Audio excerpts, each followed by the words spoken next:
I agreed to babysit for 1 hour and the parents never came back. I had known Lauren for 8 months. Ever since she moved in next door with her husband Derek and their 5-year-old daughter Mia, she seemed like a good mom, always walking Mia to the bus stop, packing elaborate lunches, posting those perfect family photos on Facebook. Friday at 6 p.m., she knocked on my door looking frantic. "Emergency at work," she said breathlessly. "Can you watch Mia for an hour? I'll be back by 7:30 max." Mia was already in pajamas, clutching a stuffed bunny, looking up at me with big brown eyes. I said yes without thinking twice. Lauren practically shoved Mia inside and disappeared before I could ask any questions. 7:30 came and went. I texted Lauren at 7:45. No response. I called twice by 8:15. Both went straight to voicemail. Mia was sitting on my couch watching Bluey, swinging her legs, completely unbothered. "Where's mommy?" she asked during a commercial break. "She'll be here soon, sweetie." By 9 p.m., Mia started crying. Mommy always tucks me in. She was rubbing her eyes, clutching the bunny tighter. My stomach twisted. I put her to bed in my spare room, tucking the blanket around her exactly how she described her mom doing it. She fell asleep within minutes. Exhausted, I sat in my living room staring at my phone, trying Lauren again. Nothing. At 10 p.m., I called Derek. He answered immediately. "Oh, thank God. Is Mia okay?" "Yes, but where are you guys?" There was a pause. Then music in the background. "We're in Atlantic City. Lauren said you agreed to watch her for the weekend." My blood turned to ice. "The weekend?" She said 1 hour. Derek's voice got defensive. "Look, we really needed this trip. We haven't had a break in 2 years. You're already with her. What's the problem?" I hung up before I said something I'd regret. I immediately called the police, hands shaking as I explained everything. The officer listened patiently, then asked if I had any written agreement. I didn't. "Ma'am, without proof of abandonment or neglect, this is a civil matter. You agreed to watch the child." At midnight, my phone buzzed. Lauren had sent $40 on Venmo with the note,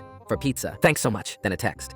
"We'll be back Sunday night. You're a lifesaver." I called her immediately. She answered, laughing. Casino sounds blaring in the background. "Lauren, you lied to me. Come get your daughter now or I'm calling CPS." The laughter stopped. Her voice turned ice cold. "You agreed to babysit. That's legally binding. If you abandon my child, I'll press charges and sue you for emotional damages." I hung up and started recording. I called back. She answered, annoyed. "What now? I need you to repeat what you just said about suing me." She did, word for word, even angrier this time. I saved the recording and called CPS immediately. I explained I was lied to, showed the texts comparing 1 hour to the weekend, played the recording of her threatening me. The caseworker said they'd send someone first thing in the morning. Saturday was the longest day of my life. Mia woke up asking for her mom. I made her pancakes and told her mommy would be home soon. She didn't believe me. I could see it in her face. She'd been through this before. Sunday morning at 9 a.m., Lauren and Derek pulled into the driveway. 2 CPS officers were already parked on the street, waiting. Lauren's smile vanished the second she saw them. Derek went pale. The lead officer stepped forward. "You have 10 minutes to explain why you abandoned your child with a neighbor under false pretenses." Lauren tried to laugh it off. "This is ridiculous. We had an agreement." The officer held up my phone with the text thread. 1 hour versus an entire weekend. "That's not an agreement. That's deception." Derek started stammering about needing a break, about being good parents. The second officer was already inside, talking to Mia. When she came back out, her face was stone. "This isn't the first time, is it?" Mia says this happens a lot. Different neighbor, different lies. Lauren's face crumbled. CPS opened a formal investigation that day. Mia stayed with her grandmother while they reviewed the case. I gave my statement, handed over recording, texts, everything. 2 weeks later, I got a letter thanking me for reporting. Lauren and Derek were required to complete parenting classes and submit to random home visits for 6 months. I never heard from them again. Mia waved at me once from her grandmother's car. I waved back.